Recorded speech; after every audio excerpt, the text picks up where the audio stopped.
Okay, so welcome everyone to our Study Abroad podcast series. So today we have Pritha, who is also our LWT alumni from 2018 batch, and she has been studying in Belgium for a while, and we'll know about her journey today. So welcome, Pritha. Hi, thank you, Vishal. We actually met for the first time in my first year of bachelor, so it has been quite a long time since then. I completed my bachelor's, did a master's, and another advanced master's. So it has been what for 7 years. Almost 5 years, 5, 6 years. Yeah, it, It was it has been a good long to catch time. up Yes, on yes. this podcast. Okay, so Pritha, we have few questions for you. So the very first question that we have for you is you are studying in Jadavpur University and then you decided to go to Belgium. Mhm. And how was that decision making process happened in your life? Okay, so in my mind at that time, around third year, second to third year, I knew I wanted to do higher studies abroad. I wanted to explore. So I was studying food technology and biochemical engineering in Jadavpur University. Although we had an amazing faculty in Jadavpur, but I still wanted to see what lies in abroad regarding the subject, because even while I was studying it in Jadavpur, I realized that there was so much more to learn even after 4 years. So I started looking for the best universities abroad in terms of food science. And after a thorough research, it was my options were in Canada and in Europe. So in Europe,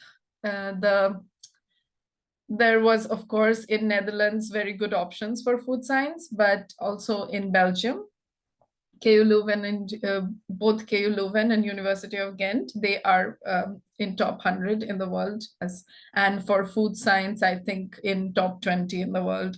So I started my applications, and when I got in KU Leuven, it was a joyous occasion for me, and I decided to go for it in KU Leuven. And I was so I'll tell you about my program that I did. It was food technology, joint program between University of Ghent and KU Leuven. So the first year I had 6 months of courses in UGent and then 6 months of courses in KU Leuven.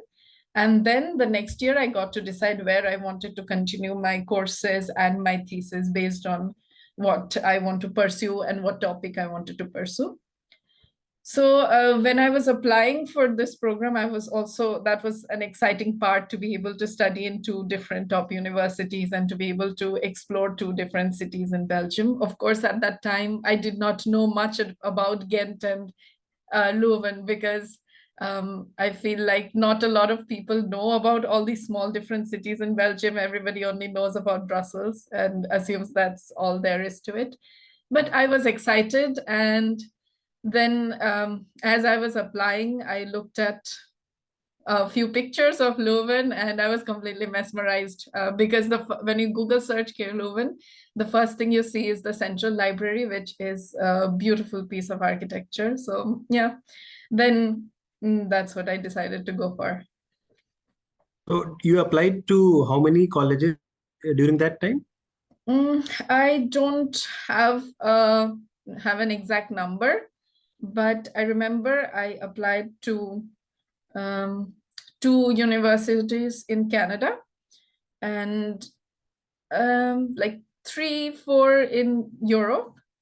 I had gotten in all of them in Europe, but the two in Canada I did not, because at that time they were asking for the students to already look for their thesis supervisor and then submit a piece of writing, for example, the bachelor thesis. And being the COVID batch, we didn't really have a bachelor thesis. It was more like a review paper that we did, and which also we presented online. So I did not have much at that. Maybe that is why my application to the Canadian universities were not that strong. But in Europe, I got in. So And when you got this admits, you got some scholarship also along with them?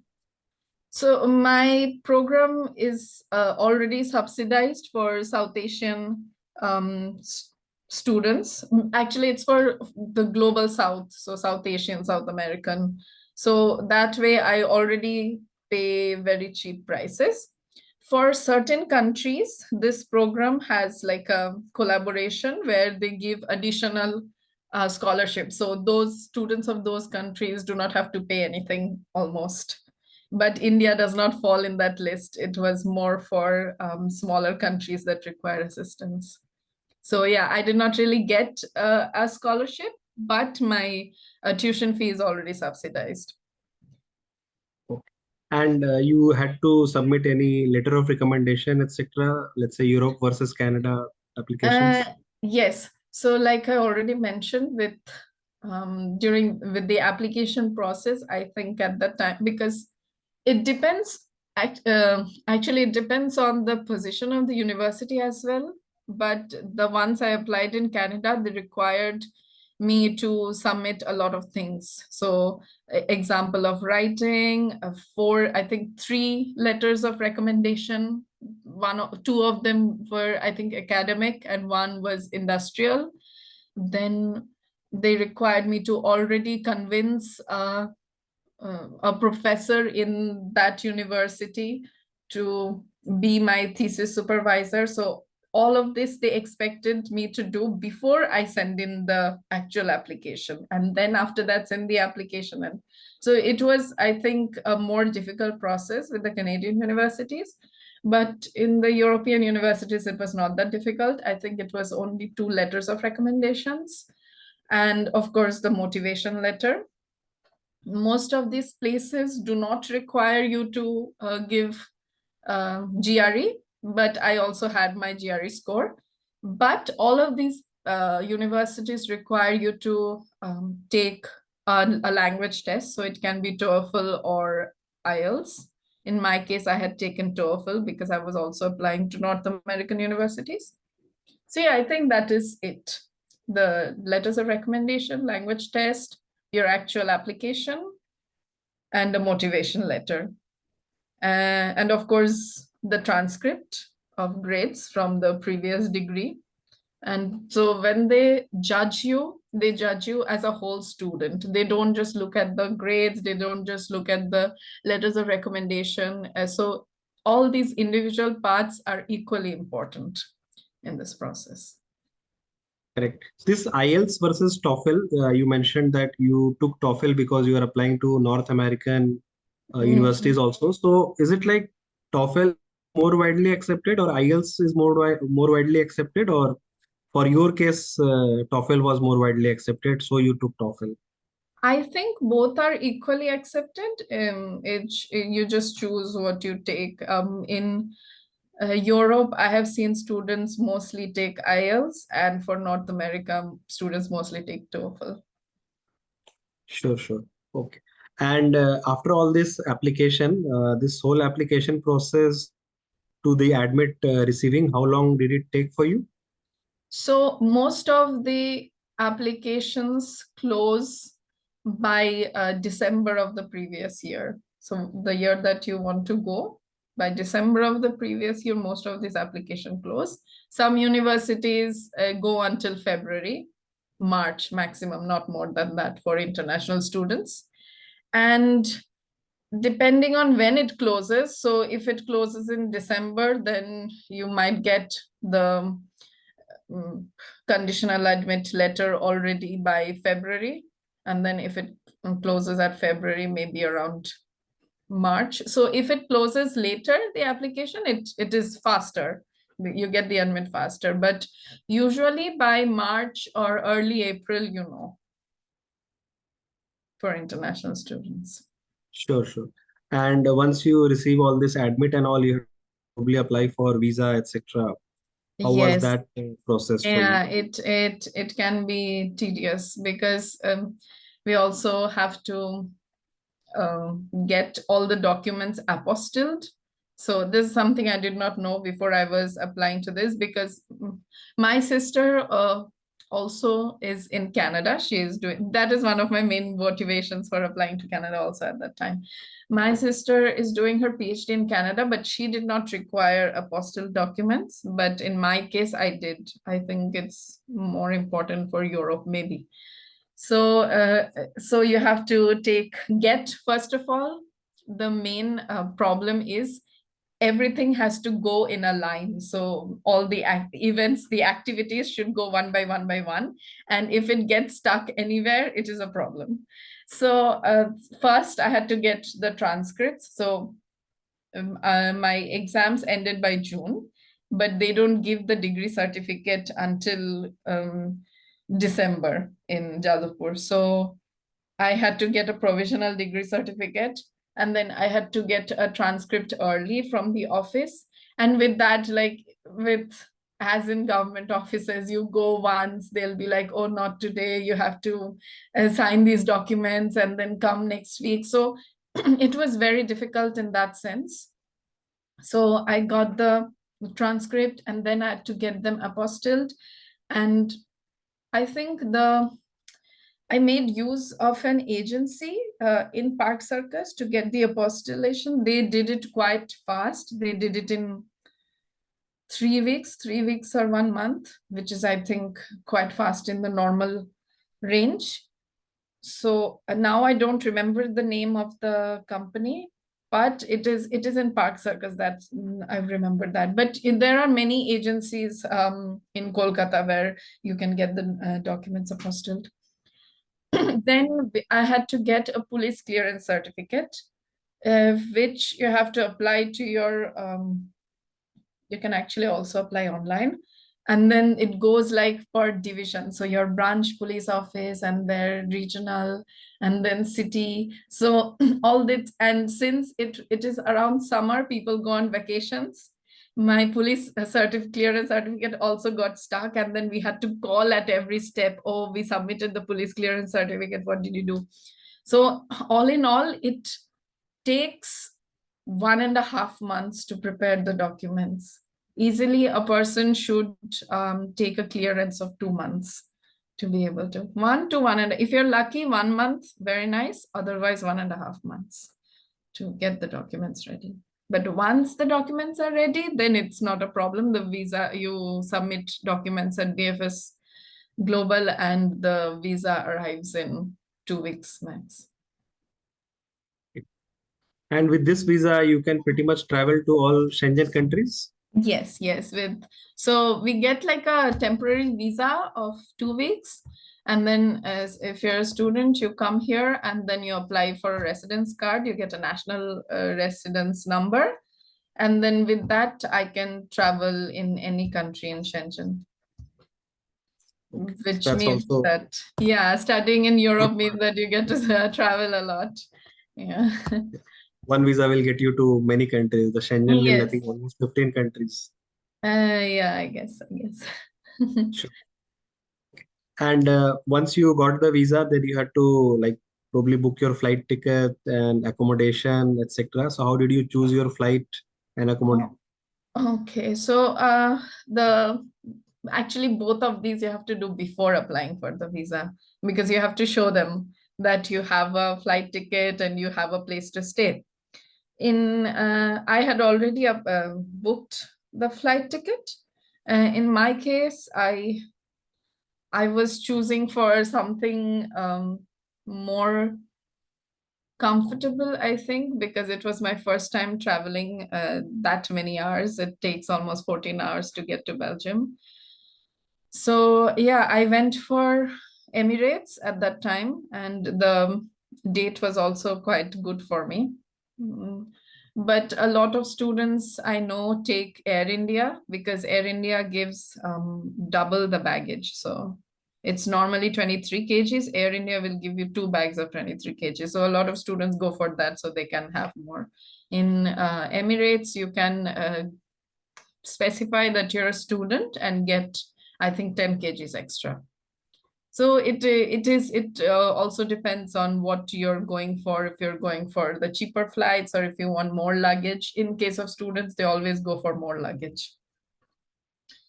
And the accommodation. So at that time, of course, it's very difficult to get accommodation when staying somewhere else, and then but for KU Leuven, we were instructed that we can give a contact of this one person in the university, and it will be fine for visa. So usually universities have these provisions to make it easier for the students. So it is always better to ask the administrative office before giving the visa application form. Then they give like a whole instruction set of instructions what you can do. So at that time, I gave the name of this one person in the university that we were instructed to do. And then I took some time to get search for the accommodation. Because by the time I decided that I wanted to go to KU Leuven, it was quite late to get the university accommodation, because in Leuven there are many student residences, but in Ghent they are quite limited. So it get filled up by March, I think, for September semester.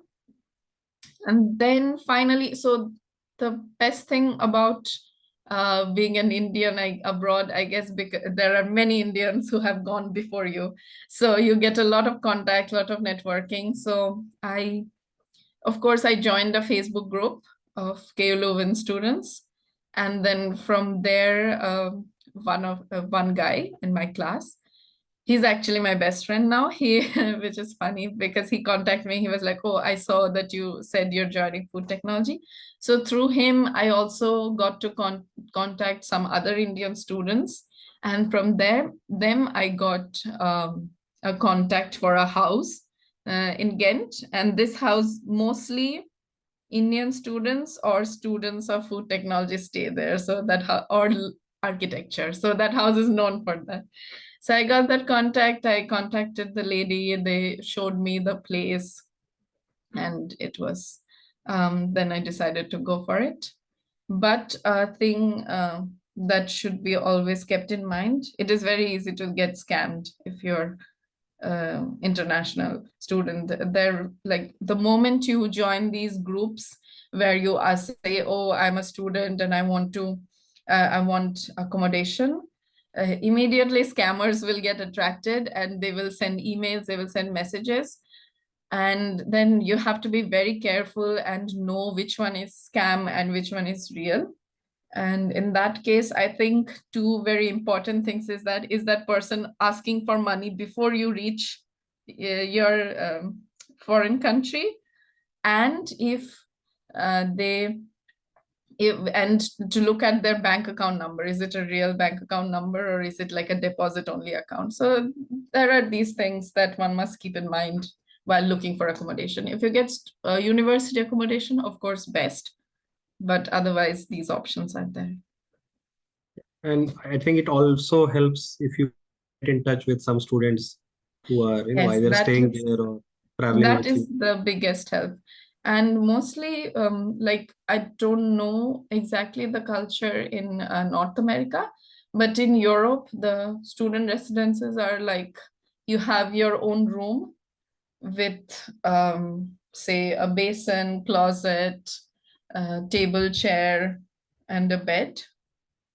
And then the toilet, bathroom can either be shared, or you can take a private one in the room, which costs a bit more. If it is shared, it costs a bit less. And the kitchen is shared for the whole floor. That is how it works. And it works out quite fine. You really have to, there is enough space for, I think, 3-4 people to cook at a time, but it also depends on the resident, how big the kitchen is and things like that. Yeah, sure. So after this accommodation done, visa done, flight done, you took the flight. You did some any packing tips Packing that tips. you consider Now I am an giving? expert in packing because I travel. So almost every year I'm changing accommodations, because the first year I was in Ghent, and then I moved to Leuven, and even in Leuven, actually this year I have to leave my student residence because I won't be a student anymore. So I'll be moving somewhere else. So again, packing. And even all these, I have done a lot of traveling around Europe. So it's just packing everything in a backpack and going. So for packing, I suggest that take some clothes that you can wear immediately. So if usually people come around fall, so some light winter, like not very thick jackets, because that, first of all, that takes up space, and the jackets, depending on which country you're going to, the jackets are never thick enough. So it's always better to come and buy here.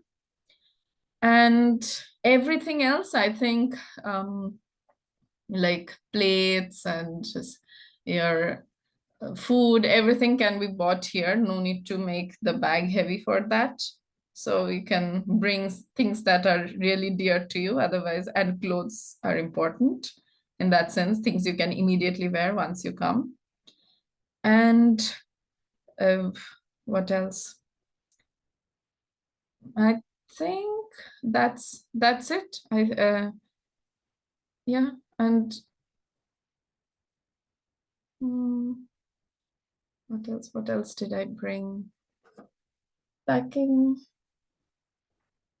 Yeah, it's of course you have to make sure that the luggage adheres to the weight requirements. Always check the website, and uh, mm, because a lot of students, sometimes they're like, oh, we are students, so they won't say anything, but they do, and then you end up paying a fine in the airport, which is a problem. And also check with the airline company. Some airlines say that the 7 kg for hand includes the laptop, and some say that it doesn't. So that is also a thing. Yeah, I think that's it for packing tips. Sure, sure. And when you took your flight, and landed, how was that 1 or 2 days for you? Like from the time you boarded the flight to the time you landed and went to the Mm. accommodation? Yes, so the cheapest flights are always in weird timings in India. So it's late in the night or really early morning. In my case, it was, I think, at 2 a.m. or 3 a.m., something like that. So I left home at around 11 p.m. at night. And from my place, like with the car, it takes 30 minutes to reach the airport. Went there, and so one thing that I did was I left my SIM card with my mother, because I did not want to pay roaming charges and maintain my SIM here. It's better that she pays like India money and maintains it in case I need OTP or something. So, oh, another packing tip that I should mention here is when one goes for masters, they are tempted to take notes from bachelor studies. But instead of taking the physical note that might take up a lot of space, convert everything to PDF. And I have all my Jadavpur notes in my Adobe Cloud, so I don't have to carry anything. So, yeah. So I'll continue with the flight journey. So I went to the airport. First, you have to check in, of course, and then there is immigration. Some customs officer will ask you, oh, where are you going? Why are you going? You decided to study this and that. 2, 3 questions, not much. And then you do security check-in. Of course, it's the normal things, no liquids in hand luggage and things like that. And but yeah, so for luggage, again, a lot of students go for that Air India 23 and then 17 and a backpack. So for a single person, it might get a, like in the airport, it's not difficult because you take the trolley and you check in the luggage. But after you land in your destination country, unless there is someone to pick you up, it becomes very difficult with 3 bags for one person. Anyway, so you go to the um, security check-in, and then you just wait for your flight at the gate. That's it. And usually, because they ask you to have 3 hours clearance to reach the airport at least 3 hours before the flight. Usually, if it is in random time like mine, it happens very fast. and then you're waiting for 2 hours for the flight after that. So that's it. You get on the flight, and since it's a long flight, you keep getting food at regular intervals, so that is fine. Something that is special that I noticed for India, which is not the case for other flights, for Indian flights, it's they make the temperature very cold. So it is always advisable to carry a sweater or a jacket with you on the flight, because otherwise you'll fall sick easily. And yeah, so you get on the flight, you get regular food. Usually from, it depends on the country, but usually from India, flights have a connecting, depending on what company you book with. For my case, it was Emirates, so my connecting was at Dubai. And normally students get scared that, oh, how will I recognize gates in a foreign country, in a different airport? Nothing to worry. Usually there are signboards everywhere, and there are people guiding you. There are people who just stand in line and say, oh, connecting flight, please go this side, please go this side. And there are boards. So there is nothing to worry really. It is a very easy process. And then you go sit for your connecting, take the connecting flight, and you reach your destination. In my case, I am a bit lucky in that regard. I have an aunt and uncle who live in Brussels. So they picked me up from the airport, and then they had a car, so they dropped me at my residence. So I did not have this any problem with that. But usually, like I said, students have this problem because they bring a lot of bags and luggage. Alone, it becomes a little difficult to reach the accommodation. But students take a taxi, like they call an Uber or something like that. That is, of course, easier. If you have more people with you, then it's always cheaper to take train or buses. But otherwise, if you're alone, I always suggest taking a taxi once you land to your accommodation. Sure, sure. So you stayed with your uncle, auntie also for like a day or something, or they No, directly no, no, dropped no. you? I went directly to my they live in Brussels, but no, I went directly to my accommodation in Ghent. I remember I reached like a Friday evening, and neurotically I unpacked everything and just settled down within the evening. And then so the house that I moved into at that time had another Indian girl who has been staying in Belgium for 3 years. There was a Pakistani girl, and there was a Greek girl. So after I settled down, I went down to the kitchen. I talked to them. And the house had a big kitchen, my room was also very big, a big living room. So I went down to the living room and I talked to them. And the next day was Saturday. I went out with them, got myself a SIM, and what else? It's mostly just the SIM card. Yeah, the SIM card is the most important thing. So yeah, I got myself that, and I was prepared to stay. And how was this cooking, cleaning, washing experience in the Yes, adjusting to this? yeah. So of course, I believe this strongly that unless you move out of India, you do not really adult. Because in India, it comes very easy. You have someone to come clean your place. You have someone to come cook for you, um, and washing machine. But in here, it's not like that. Of course, you can hire cleaning services, but a student who has just arrived, they don't usually go for it because it is extra cost. So I have become a professional cleaning lady now because the house that I was staying at, the landlady was, usually it doesn't happen. The land ladies or landlords, they don't care what is happening in the house. They give you the keys and they're gone unless you decide to leave.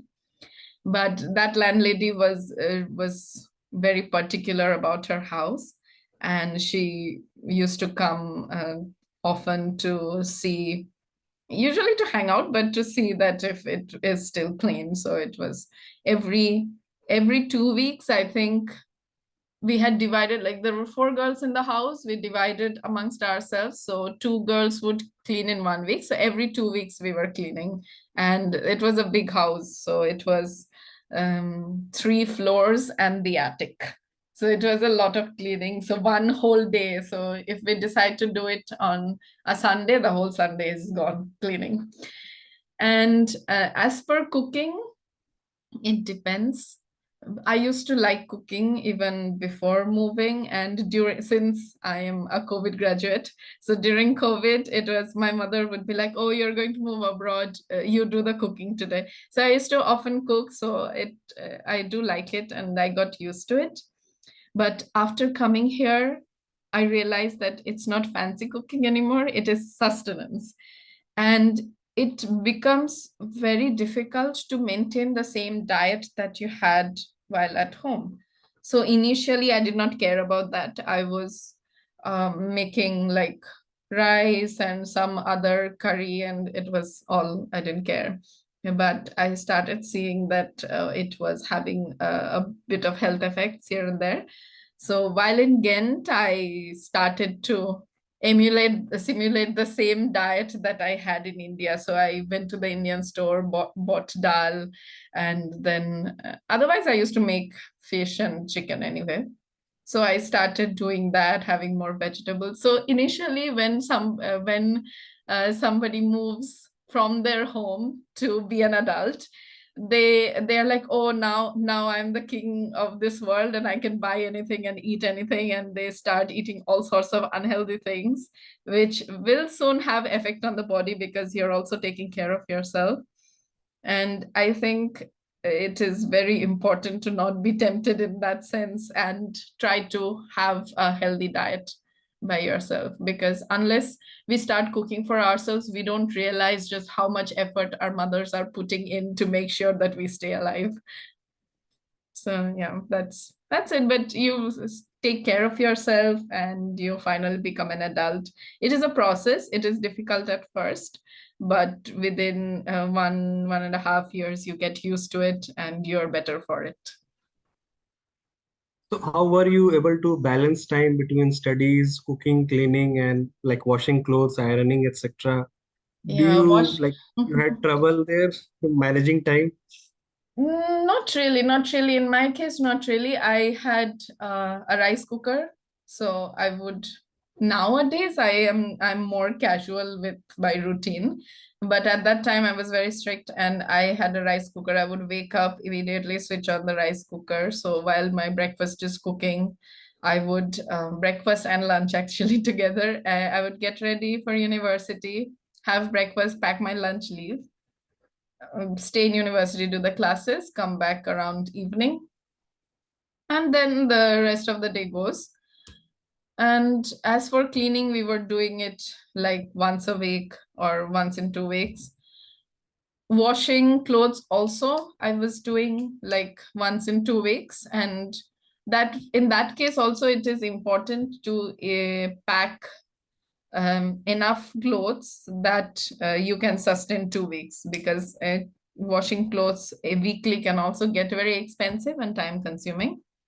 But yeah, if washing, drying, it all happens in there, so it's fine with that. Cooking part, I would cook like once for 3 days and fridge, and it's fine. The side dishes would be like that, and the rice, since I have a rice cooker, I would just switch it on and go about my day, so my rice was fresh. But yeah, so it's not that difficult. At first you might get a bit overwhelmed, but it's okay. Yeah, so I guess one pro tip is for like 2, 3 days at least. Yes, 2, 3 days. Yes, cooking every day. I mean, nowadays, these days, sometimes like one meal I do like that, like rice and whatever curry I had cooked, and one meal like for dinner when I have a bit more time, or I cook some pasta or I cook something. So one meal I do like fresh at that time, something I feel like eating, and one meal that is for the lunch which I have to carry, that I already have prepared. And when you went to your classes, like the very first time or first few days, what were the very first differences that you noticed? Let's say Jadavpur versus the college and cultural, etc. Some shocks. Not so. My program was very international, so almost no contact with Belgians. We had also like people from all over the world. We had people from different countries in Africa, from South America. We had some people from Europe, China. So it was very mixed. But the good thing was before the day before our so we had like a bridging program. A lot of universities have that for international students. So they make sure that you have all the prerequisite knowledge that you need to start classes or for life. So in the bridging program, we had like courses in chemistry, physics, and math, which were very simple stuff. These are things I think Indian students study in 11 and 12 to prepare for JEE. So very simple, not very simple stuff. And other than that, we had people giving us advice in life in Belgium. So there was a police officer who came and explained traffic rules and things like that. So in that case, it was quite easy. Here it was not a culture shock. I think it was more gradual and I kind of got used to it, so it's okay. um, the first shock that came to me was the priority rule, of course, which is not a thing in India. People just cross roads however, but here pedestrians get the highest priority, and then the bikers, and then cars. So cars will wait for you to cross the street and then they will go. So the first time it was very weird for me because I was standing waiting for the car to go. The car was standing for me, and then we both were doing like this. So, and then yeah, then somebody told me, no, it's not like that. It's priority. So you have to cross first. Like, no, you get to cross first. So that was the first thing. And oh, the another culture shock. It was very big culture shock for me. People blow their noses in public. But it makes sense. It's a cold country. More people have cold like throughout the year. So it makes sense that people blow their nose in public. It was weird. Yeah, these two were main, but otherwise it was more gradual. And of course, the other thing is um, drinking beer. So Belgium is the country of beer, fries, and chocolates. So here, beer is seen more like water. So people have it regularly. And like in case of India, people always dismiss beer, and it also doesn't taste that well. People dismiss beer that oh, it is low alcohol. So people who want to drink alcohol, they don't drink it. And people who don't like alcohol also look at it dismissively. That's not the case here. Here there is like almost 3,000 beers to choose from, and everything very delicious. So it is less like drinking or indulging in something, and it is more like appreciating the taste of the different kinds of beers available here. So there are, of course, more country specific things that were new to me, and things that were new to me just because I moved abroad. So I guess you would be feeling very happy when everyone waited for you to cross the road. Yes. Now and also it's very funny with priority rule. And I also saw a meme about it. So I think everyone does that. It's like when you're waiting and the car waits and stops. So you kind of run across the road. You don't have to, you can walk, the car will wait for you. You kind of run across the road, like kind of telling the car, yes, I am an A1 pedestrian. I walk very fast. So it's funny like that. But yeah, it's a nice thing. And you can less prone to accidents, I believe. Otherwise you're always confused that who will, because when I told my landlady in Ghent that, oh, we don't have any priority rule in India, we just let cars pass and then somehow we do circus through the road, she was very surprised. She was like, how do people cross the road then? I was like, we are used to it. Yeah. And I guess no honking also, right?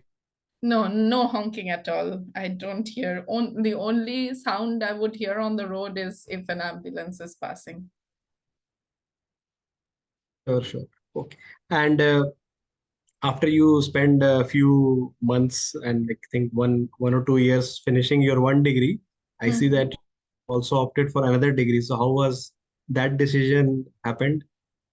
Okay, so I do have a few internships in my bachelor's, so I have experience in that sense. But here, before I wanted to go for a job, I wanted to have a bit more experience in terms of internship. And I saw that this degree that I did was a postgraduate program in innovation and entrepreneurship in engineering.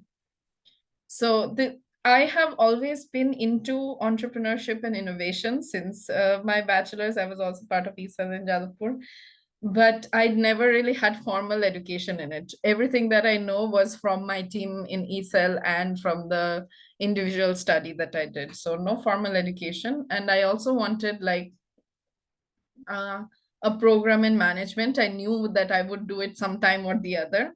And I saw this as a very good opportunity in that case to do the internship, to have courses in both innovation, entrepreneurship, management.